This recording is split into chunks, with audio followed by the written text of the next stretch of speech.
بسم الله الرحمن الرحيم. قل من كان عدوا لجبريل فإنه نزله على قلبك بإذن الله مصدقا لما بين يديه وهدى وبشرى للمؤمنين. من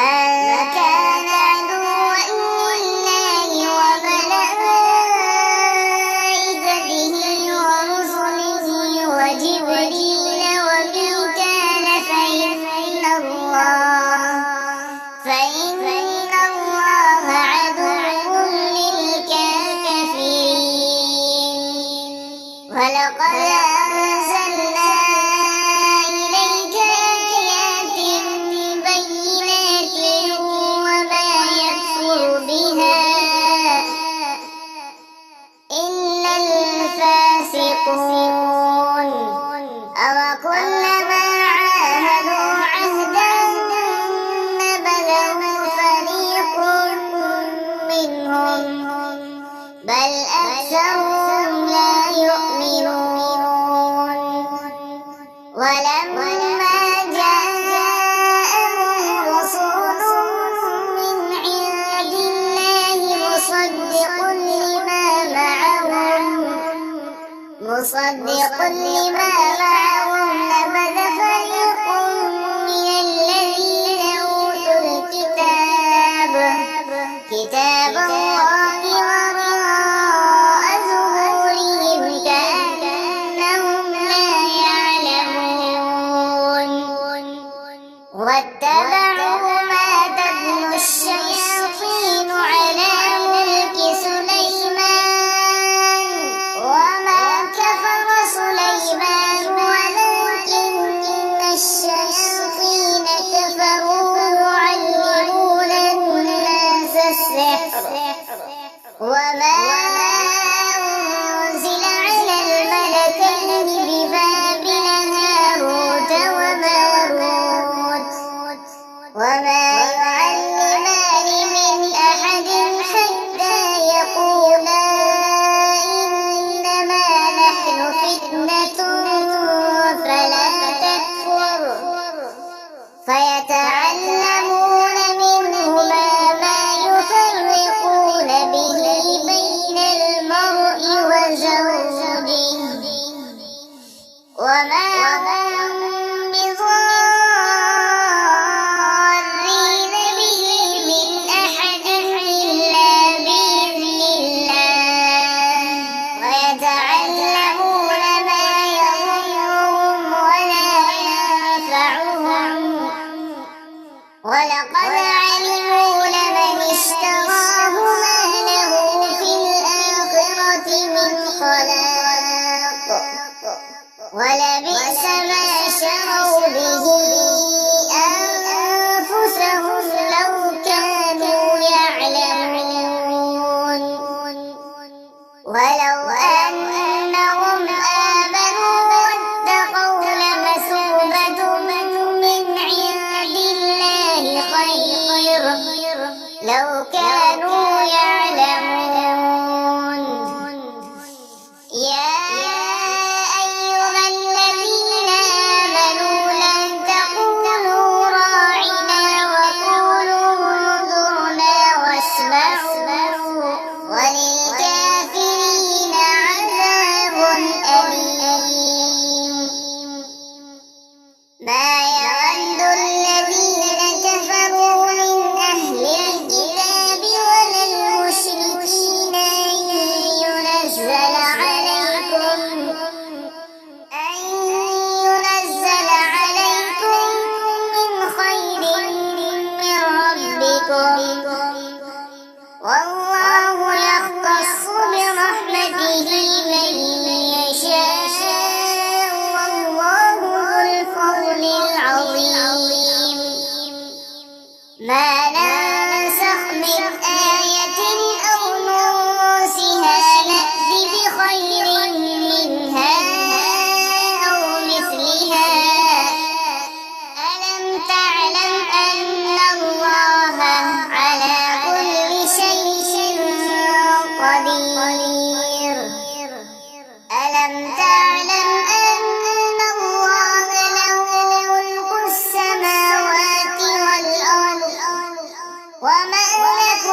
أم تريدون أن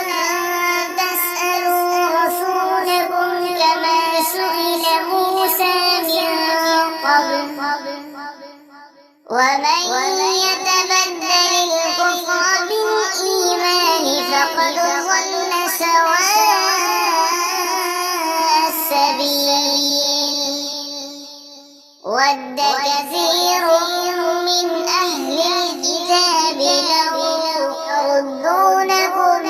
من بعد إيمانكم كفارا حسدا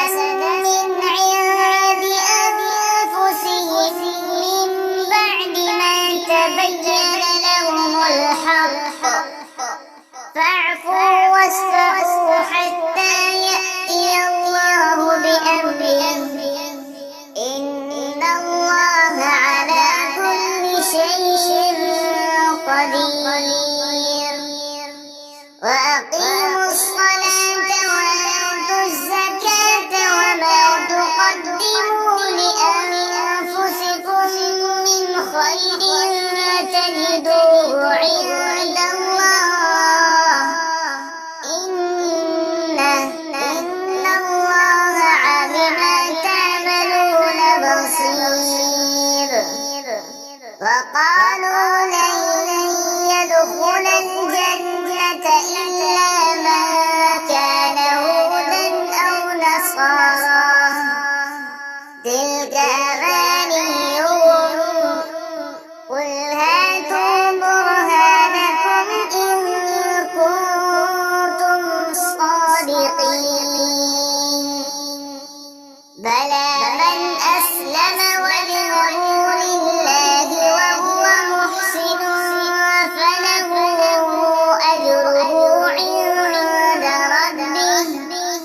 ولا خوف عليهم ولا هم يحزنون وقالت اليهود ليست النصارى على شيء وقالت النصارى ليست اليهود على شيء